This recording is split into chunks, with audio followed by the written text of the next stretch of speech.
বিসমিল্লাহির রহমানির রাহিম। সম্মানিত হজযাত্রীগণ, আসসালামু আলাইকুম ওয়া রাহমাতুল্লাহি ওয়া বারাকাতুহু। আমি তোফায়েল আহমেদ, সৌদি আরব থেকে আবারও ২০২৫ সালের হজ বিষয়ক একটি গুরুত্বপূর্ণ ভিডিওতে। সম্মানিত হজযাত্রীগণ, যারা ২০২৫ সালের হজের চূড়ান্ত নিবন্ধন করে আছেন, আপনারা ইতিমধ্যেই তো অনেকেই সৌদি আরবে চলে এসেছেন এবং ইতিমধ্যে ৯৮% হজযাত্রীর ভিসা হয়ে গিয়েছে। অল্প কিছু ভিসা বিভিন্ন জটিলতার কারণে বাকি রয়েছে, সেটিও হয়ে যাবে ইনশাআল্লাহ।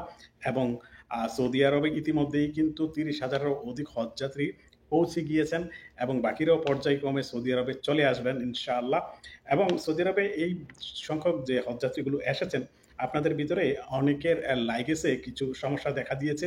আপনারা ইতিমধ্যে জানেন যে জেদ্দা এয়ারপোর্ট এবং মদিনা এয়ারপোর্টে অসংখ্য লাগেজ আটকে দিয়েছে। কারণ আবার অনেকেই বলছেন যে রুট টু মক্কা, যেটা ঢাকা ইমিগ্রেশন শেষ করে লাগেজ এয়ারপোর্ট থেকে আপনার হোটেলে যাওয়ার কথা, অনেকে সেই লাগেজ পাননি। সেটাকে তারা অনেক ক্ষেত্রে এয়ারপোর্ট কর্তৃপক্ষের এবং ম্যানেজমেন্টের দোষারোপ করছেন। কিন্তু আপনার ব্যাগে কী ছিল? আপনার ব্যাগে কী ছিল? আপনি কী কী এনেছেন? সেইগুলোর কারণে কিন্তু আপনার লাগেজ আটকে গিয়েছে। সেই বিষয়গুলো সৌদি আরবের কর্তৃপক্ষ বাংলাদেশ সরকারকে অবহিত করেছে এবং বাংলাদেশ সরকারের ধর্ম বিষয়ক মন্ত্রণালয় ইতিমধ্যে একটি বিজ্ঞপ্তি প্রকাশ করেছে। সেই বিজ্ঞপ্তিটি এখন আমি আপনাদের সামনে তুলে ধরছি, তারপর বিস্তারিত আলোচনা করবো এবং হজের অন্যান্য বিষয়গুলো নিয়ে আলোচনা করব। কারণ হচ্ছে হজের এই ব্যস্ততম সময়ে ভিডিও করার সময় পাচ্ছি না, কারণ আমাদের হোটেলে এই বছর চায়না, উজবেকিস্তান, অন্যান্য দেশের হাজি উঠছে। কারণ সেই সকল হাজিগণদের সাথে মোয়াল্লেম থাকে না এবং তারা ভাষাগত জটিলতা আর সমস্যার কারণে আমাদেরকে একটু পেরেশানি পোহাতে হচ্ছে। সেজন্য সময় মতো ভিডিও করতে পারি না। যাক, আসুন আজকের এই বিজ্ঞপ্তিটি প্রথমে আপনাদের পরে শোনাচ্ছি, তারপর বিস্তারিত আলোচনা করি। বিষয়: হজ ফ্লাইট অনুমোদিত দ্রব্য মালামাল বহন না করার বিষয়ে সতর্কীকরণ। উপযুক্ত বিষয়ে জানানো যাচ্ছে যে হজ এজেন্সির মাধ্যমে ভ্রমণকৃত হজযাত্রীগণ লাগেজে অননুমোদিত মালামাল, বিড়ি, সিগারেট, তামাক পাতা, গুল, জর্দা, চুন, শুটকি ইত্যাদি এবং অপ্রয়োজনীয় দ্রব্যাদি থাকার কারণে সৌদি আরবের এয়ারপোর্ট কর্তৃপক্ষ লাগেজ আটক করা হচ্ছে মর্মে সহকারী মৌসুমী হজ অফিসার জানিয়েছেন। এতে করে দায়িত্বপ্রাপ্ত টিম সদস্যরা সৌদি কর্তৃপক্ষের নিকট বিব্রতিকর পরিস্থিতির সম্মুখীন হয়। উল্লেখ্য, বর্ধিত বিষয়ে হজ প্যাকেজ ও গাইডলাইন ২০২৫-এর অনুচ্ছেদ 10(9) এর নিম্নরূপ নির্দেশনা রয়েছে। সৌদি সরকারের আইন অনুযায়ী হজযাত্রীগণ লাগেজে নেশাজাতীয় ঔষধ, তামাক পাতা, জর্দা, গুড়, শুটকি, গুড়, রান্না করা খাবার, পচনশীল দ্রব্য, ফল মূল, পান সুপারি ইত্যাদি পরিবহন করা নিষিদ্ধ। হজযাত্রীগণ এসব পণ্য লাগেজে পরিবহন করা হতে বিরত থাকুন। বর্ধিত অবস্থা হজ ফ্লাইটে অনুমোদিত দ্রব্য মালামাল গ্রহণ না করার বিষয়ে হজযাত্রীদের সতর্ক করার জন্য নির্দেশক্রমে অনুরোধ করা হলো।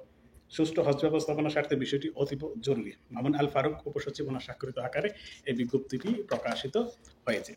সম্মানিত হজযাত্রীগণ, যারা আপনারা সৌদি আরবে ইবাদতের জন্য আসবেন এবং আপনাদের প্রয়োজনীয় জিনিসগুলো, যেগুলো আমি আগেও বলেছি, এবং আপনাদের প্রয়োজনীয় ঔষধপত্রগুলো, সেগুলো ও ছাড়া অন্য কিছু আনার দরকার নেই।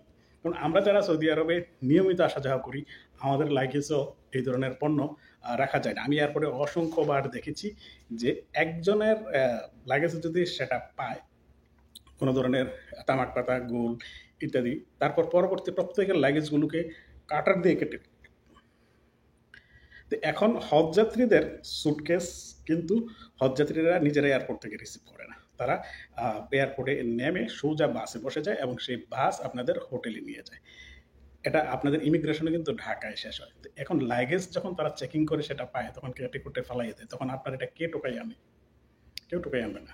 ওরা ঝাড়ু দিয়ে এয়ারপোর্টের ক্লিনাররা ফেলে দিবে। তখন আপনি এখন এজেন্সিকে দোষারোপ করবেন, ম্যানেজমেন্টকে দোষারোপ করবেন। কিন্তু আপনি যে এইসব অননুমোদিত পণ্যগুলো নিয়ে এসেছেন, এমনকি শুটকি পর্যন্ত নিয়ে এসেছেন, সেইগুলোর দায়িত্ব আপনি কর্তৃপক্ষরে দিতে পারেন না। কর্তৃপক্ষ তো আপনাকে সেইগুলো বহনের জন্য আগে থেকেই বারণ করেছে। আশা করি বিষয়টি বুঝতে পেরেছেন, কারণ এখনও পর্যন্ত অনেক হজযাত্রী দেশে আছেন। আপনারা এই সমস্ত বিষয়গুলো, এই দ্রব্যগুলো কখনোই আনবেন না।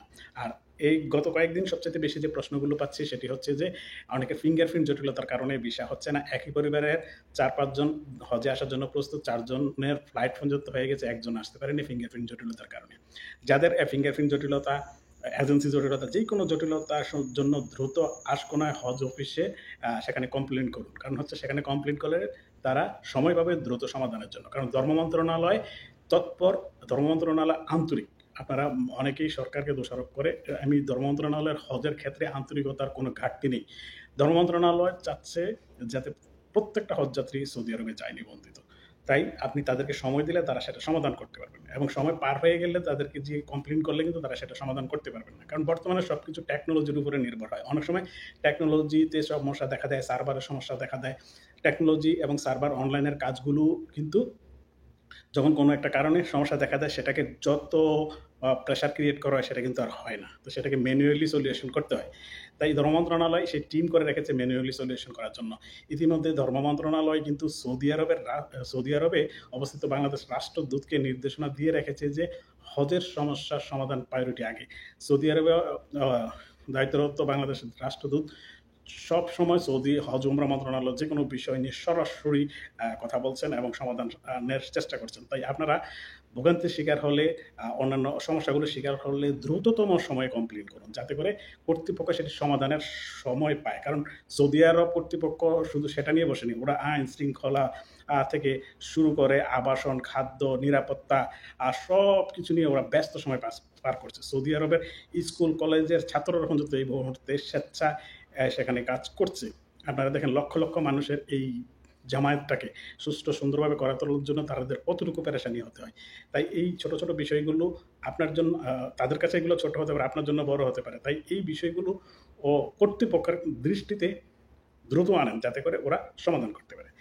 তা আর ভিডিও দিতে দেরি হচ্ছে, অনেকের কমপ্লেন যে হজের সময়, দেখেন হজের সময় আমরা বাংলাদেশিরা মোয়াল্লেমের সাথে আসে এবং আরবিও কিছুটা বুঝতে পারে, ইংরেজি বুঝতে পারে, অথবা এখানে বাংলাদেশি মানুষ থাকে অনেক। কিন্তু চায়না, উজবেকিস্তান, কাজাকিস্তান এই সকল দেশগুলোর হাজিরা কিছুই বোঝে না। আমাদের হোটেলে এই বছর এইসব দেশের হাজিরা বেশি উঠছে, তাই আমাদের এদেরকে নিয়ে ব্যস্ত থাকতে হচ্ছে। তাই ভিডিও হয়তো সময় মতো দিতে পারছি না, কিন্তু ইনশাআল্লাহ গুরুত্বপূর্ণ বিষয়গুলো আপনাদের সামনে তুলে ধরার চেষ্টা করব, কারণ আমি প্রতিশ্রুতিবদ্ধ আপনাদের কাছে।